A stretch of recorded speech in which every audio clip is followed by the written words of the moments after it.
দেশ ও দেশের বাইরে থাকা প্রতিটি বাঙালি, বাংলাদেশি, প্রতিটি ৭১-এর পক্ষের শক্তি। আপনারা সবাই জানেন দেশপ্রেম ঈমানের অঙ্গ। প্রতিটি ধর্মনিরপেক্ষ প্রাণ, হিন্দু, বৌদ্ধ, খ্রিস্টান সহ আরো জানা অজানা ধর্মের অনুসারী প্রতিটি বাঙালি, বাংলাদেশি প্রাণ, সবাইকে আমার ব্যক্তিগত পক্ষ থেকে সালাম। প্রতিটি সৎ ব্যক্তি এবং তার পরিবার যার মাসের টাকা গণনায় ব্যস্ত থাকেন, শত সহস্র প্রয়োজন, বায়না সন্তানদের জেনে বুঝেও যিনি দীর্ঘশ্বাস ফেলে যাচ্ছেন মাসের টাকার খরচ জোগাতে, নীরবে নিভৃতে, কিন্তু অসৎ, নষ্ট, ভ্রষ্ট হতে পারছেন না। এমনকি কখনো চেষ্টা করেছেন কিন্তু পারেননি। সেই বীর, সেই সৎ মানুষটি বাংলার, তাকে আমার ব্যক্তিগত পক্ষ থেকে জানাই সালাম। যে সকল শ্রমিক, মজুর, মেহনতি ভাইদের মনে হয় যে হায় উপরওয়ালা বুঝি নাই, উনি কি আছেন, তাহলে কেন আমার ভাগ্যের পরিবর্তন হয় না, সেই প্রতিটি শ্রমিক, মজুর, মেহনতি ভাইদের প্রতি আমার ব্যক্তিগত পক্ষ থেকে সালাম।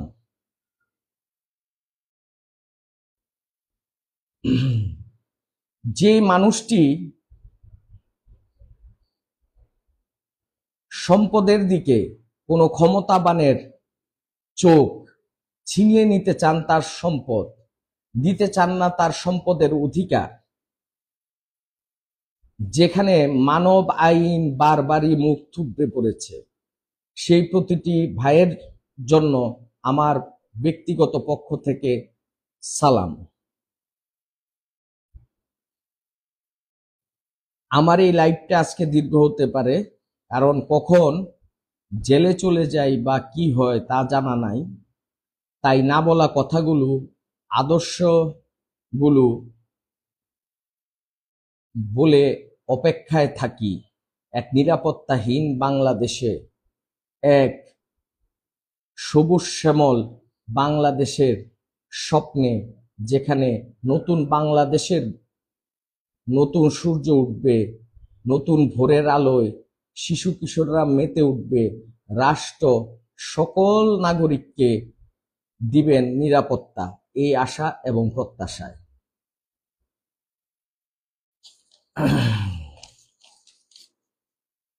আজকে আমরা বলেছিলাম জয় বাংলা, বাংলার জয়, হবেই হবে নিশ্চয়, করি না ভয়। সেই সাথে আপনারা দেখেছেন রাজবন্দি, যে জবানবন্দি কবি কাজী নজরুল ইসলামের ব্রিটিশ উপনিবেশিক আমলে, তিনি ব্রিটিশদের পক্ষে যুদ্ধে যাওয়ার কথাও আমরা শুনেছি। আবার সেই ব্রিটিশদের বিরুদ্ধে ওনার সেই লেখনীর কথাও আমাদের সকলের জানা। তো সেই কবি কাজী নজরুল ইসলামের প্রতি সম্মান, বিদ্রোহী কবি কাজী নজরুল ইসলামের প্রতি সম্মান জানিয়ে জয় বাংলা, বাংলার জয়, সেই কবিতাটার কিছু পংক্তি আমরা এখানে আজকে একটু আপনাদেরকে, সবাই জানেন তারপরে একটু ভিন্ন আঙ্গিকে আপনাদেরকে জানানোর চেষ্টা করব। এই যে কবিতাটার একটি লাইন আপনারা যথাযথভাবে দেখবেন।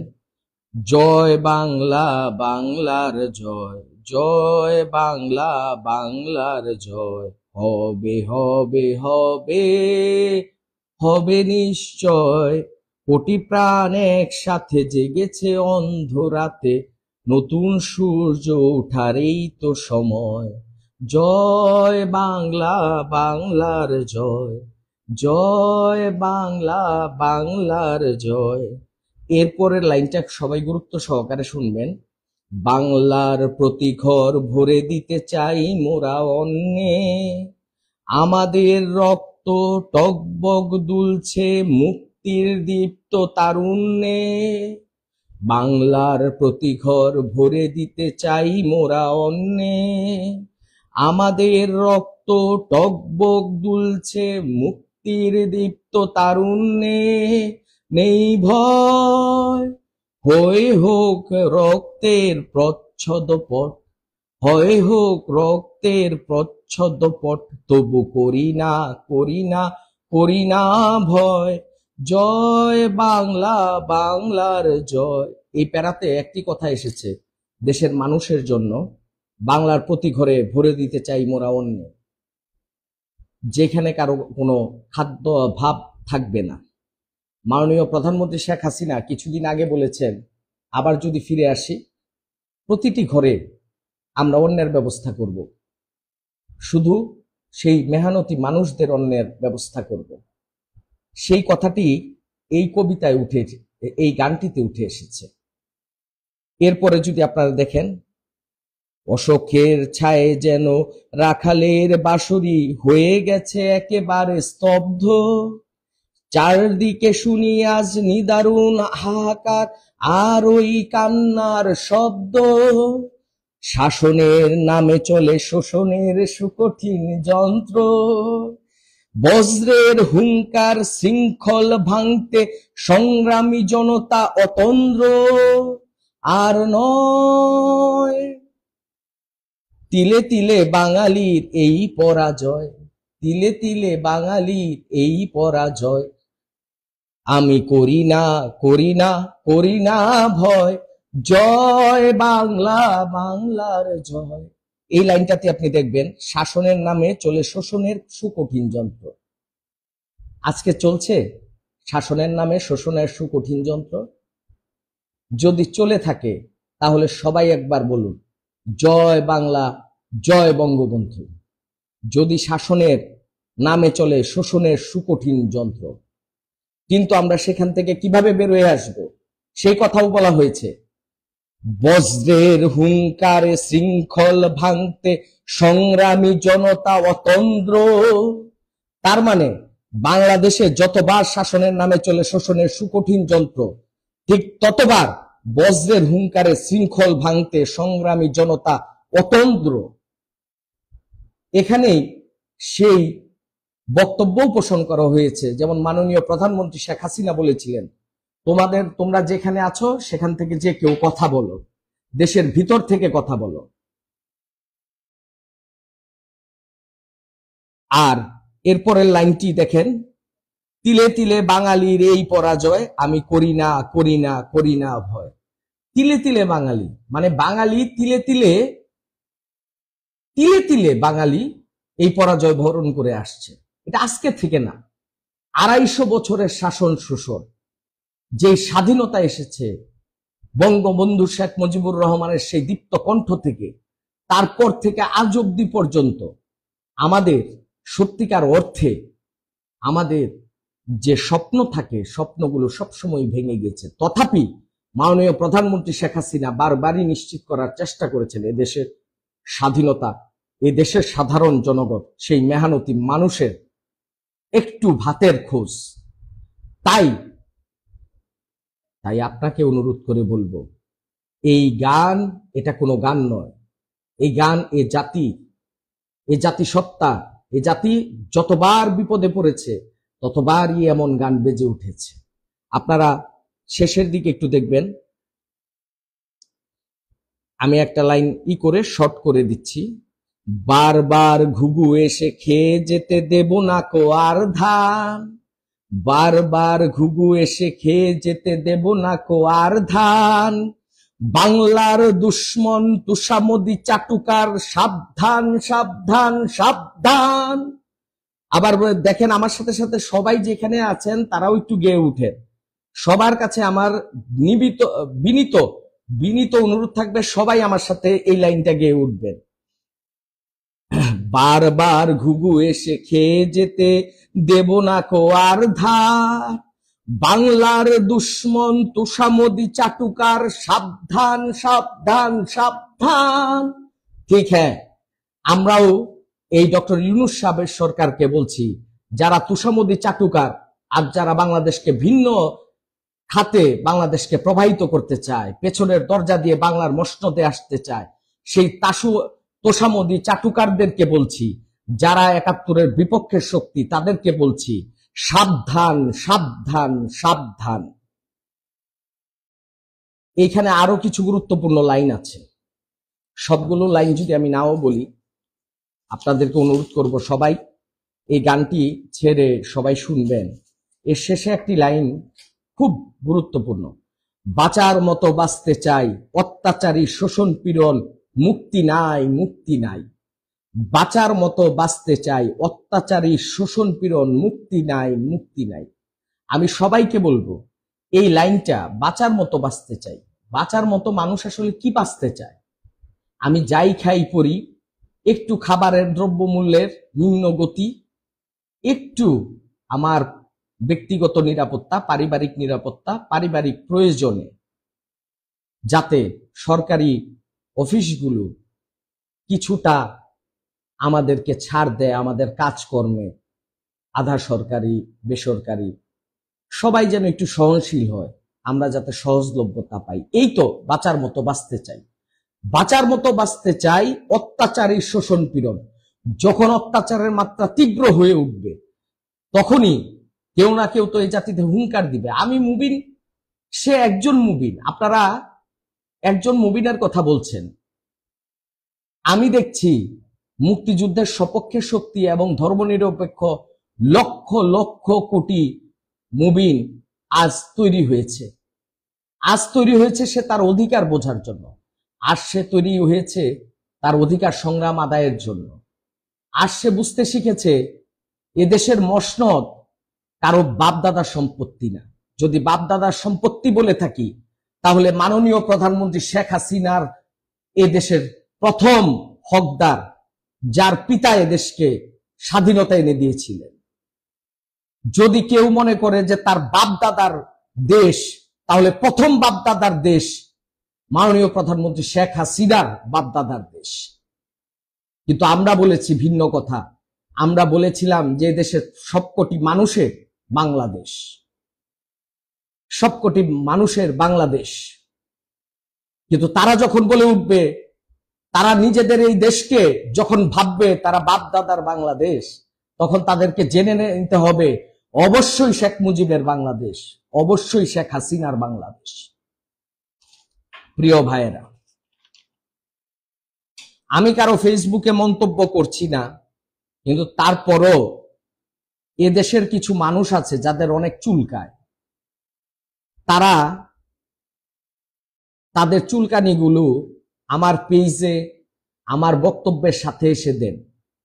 মত প্রকাশের স্বাধীনতার নাম হলো গঠনমূলক সমালোচনা করা, মত প্রকাশের স্বাধীনতার নাম হলো আপনি আপনার কথাগুলো আপনার জায়গা থেকে বলে যাবেন, কাউকে হেয় প্রতিপন্ন করে না।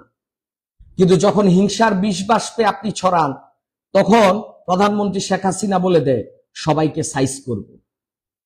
কারণ উনি বাঙালি, বাংলাদেশিদের মধ্যে যা দেখেছেন তার কেউ দেখেনি। তাই প্রধানমন্ত্রী শেখ হাসিনার কথা শুনলে গলা শুকিয়ে যায়, ভয়ে আতঙ্কে রাতে ঘুম আসে না। এই বুঝি চলে আসলো, আর এই বুঝি ছারখার করে দিবে। আমাদের কথাটা ছিল ঠিক, আমাদের যেন ভয় পেতে না হয়। কিন্তু আমি দেখেছি কিছু নষ্ট মানুষ এবং নষ্ট পরিবারের আদর্শের নাম বালাইহীন, তারা তাদের সমালোচনা তাদের ভাষায় প্রকাশ করে।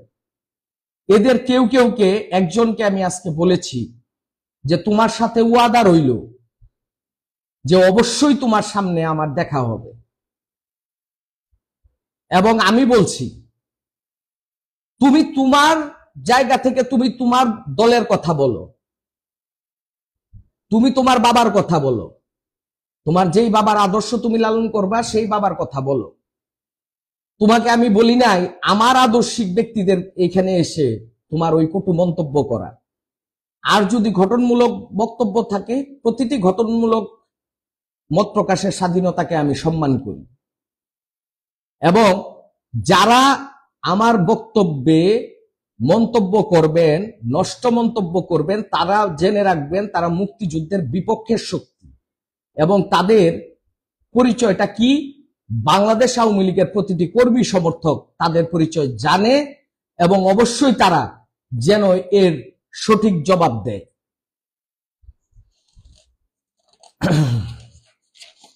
এরপরে আসেন, একটি আগুন আতঙ্ক ছড়িয়ে গেছে দেশে, দেশ জুড়ে আগুনের মহড়া চলছে। একটি আগুনের ধোঁয়া মিলিয়ে যাওয়ার আগেই আরেকটি আগুনের সূত্রপাত হচ্ছে। সারা দেশে আগুনের এক রহস্যময় আতঙ্ক। হে আল্লাহ, নিরপরাধ মানব ও মানব সম্পদ তুমি রক্ষা করো। হে আল্লাহ, তুমি নিভৃতে থাকা সেই নিরপরাধ মানব ও মানব সম্পদগুলোকে রক্ষা করো। মিরপুর শিয়ালবাড়িতে 16 জন মৃত হওয়ার ঘটনা দেখলাম। চট্টগ্রাম ইপিজেড শাহজালাল আন্তর্জাতিক বিমানবন্দর, এরপরে মিরপুর খালছিতে গার্মেন্টসে গোডাউনে আতঙ্ক। হে আল্লাহ, প্রত্যেক মৃতকে আল্লাহ শহীদের মর্তবা দান করো। তাদের পরিবার একদিনও যাতে অর্থ কষ্টে না ভুগে। যদিও তার ভালোবাসা সেই 16 জন মানুষ আর ফিরে আসবে না, সেই ক্ষতিগ্রস্ত একজন ব্যক্তিও আর কোনোদিন ফিরে আসবে না, তথাপি হে রাব্বুল আলামিন, তাদের বেঁচে থাকার জন্য তাদের যে পরিবারের যে চালিকা শক্তি ব্যক্তিটা মারা গিয়ে থাকেন, যারাই মারা গিয়েছেন তাদেরকে আল্লাহ তুমি শহীদি মর্তবা দান করো এবং তাদের প্রত্যেককে হে রাব্বুল আলামিন তুমি তাদের অর্থ কষ্ট থেকে মুক্তি দান করো।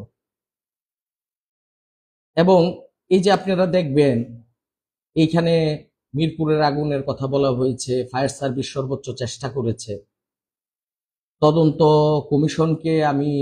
কমিটিকে অনুরোধ করব সুষ্ঠু নিরপেক্ষভাবে তদন্ত করার জন্য, যাতে, কারণ এখানে ভুক্তভোগী বলছেন কেউ ইচ্ছাকৃত আগুন দিতে পারে।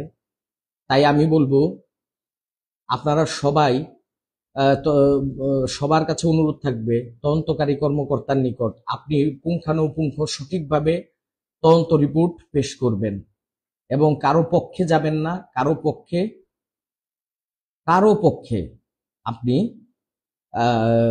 বায়াস হয়ে রিপোর্টটি দিবেন না এবং মহান রাব্বুল আলামিন উনাকে সেই ক্ষতিপূরণ, যে ক্ষতি হয়েছে মিরপুরে আগুনে জ্বলে, সেই ক্ষতি পূরণ করুক এবং বাংলাদেশ সরকার তাকে প্রণোদনা দেখ। কিভাবে কি দিবে, মুখে মুখে নয়, সত্যিকার অর্থে প্রণোদনা দেখ।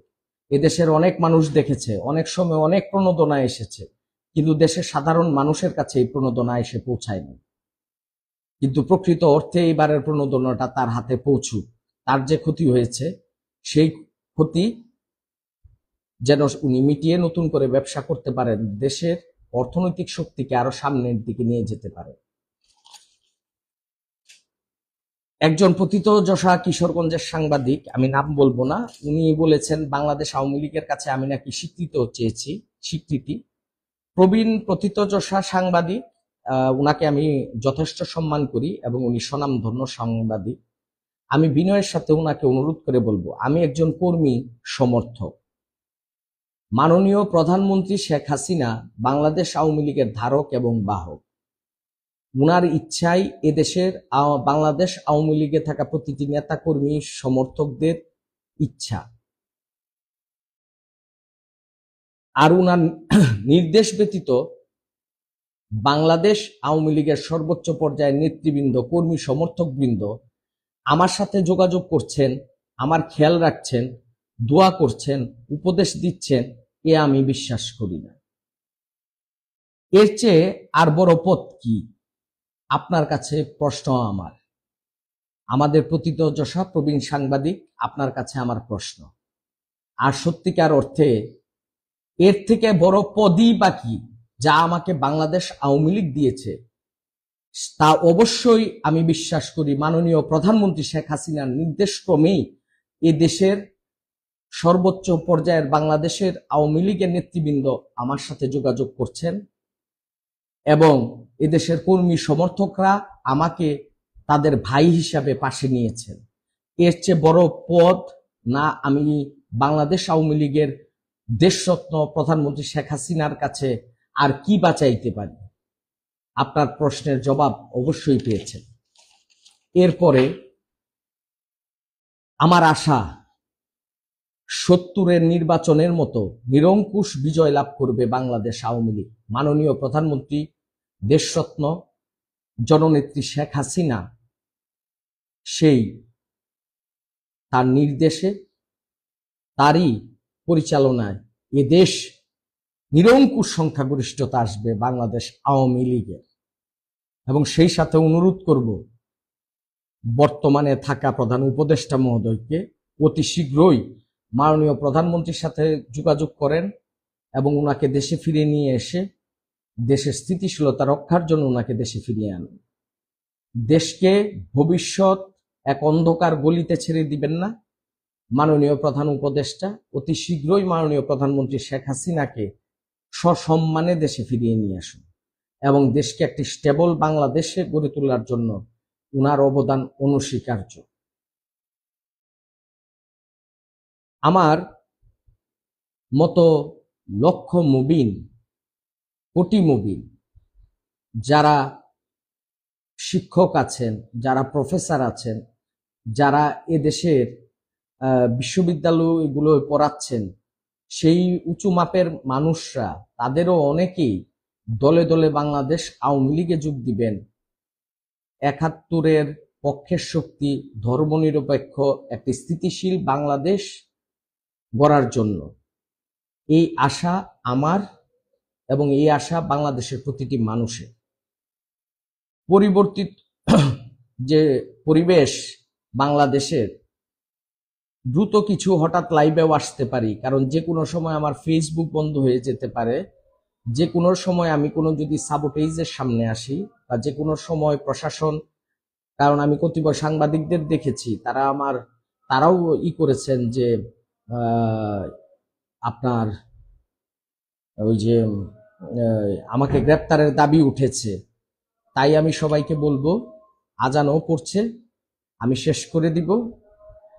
আমি যে কোনো সময় লাইভে আসতে পারি, আপনারা আমার কথাগুলো পৌঁছে দিবেন বাংলার প্রতিটি ঘরে ঘরে। আর অনেকে পদত্যাগ নিয়ে বলেছেন, আমি শুধু একটা কথা বলবো, ওনারা যা সিদ্ধান্ত নিয়েছেন সাধুবাদ জানাই, কারণ ইতিপূর্বেই আরো অনেক আগেই আমি পদত্যাগ করেছি আমার পদ থেকে। তাই এটা একটা দলীয় কারিকুলাম থাকে, সেখান থেকে এটাকে ভিন্নভাবে হাসাহাসি উপহাসও আপনারা করবেন না। তাই বক্তব্য শেষ করে দেই। জয় বাংলা, জয় বঙ্গবন্ধু, জয় তু শেখ হাসিনা, জয় বাংলা, বাংলার জয়। আসসালামু আলাইকুম। কেউ আমার কথায় যদি কষ্ট পান, আমি আন্তরিকভাবে দুঃখিত। আপনারা আমার কথায় কেউ কষ্ট পেয়ে থাকলে আমি আবারও দুঃখ প্রকাশ করছি। আগামী দিন আমরা মিলেমিশে সবাই দেশটা গড়ি। জয় বাংলা, জয় বঙ্গবন্ধু, জয় তু শেখ হাসিনা, জয় বাংলার জয়। হবে হবে হবে হবে নিশ্চয়। কোটি প্রাণ একসাথে জেগেছে অন্ধ রাতে, নতুন সূর্য ওঠার এই তো সময়। আসসালামু আলাইকুম।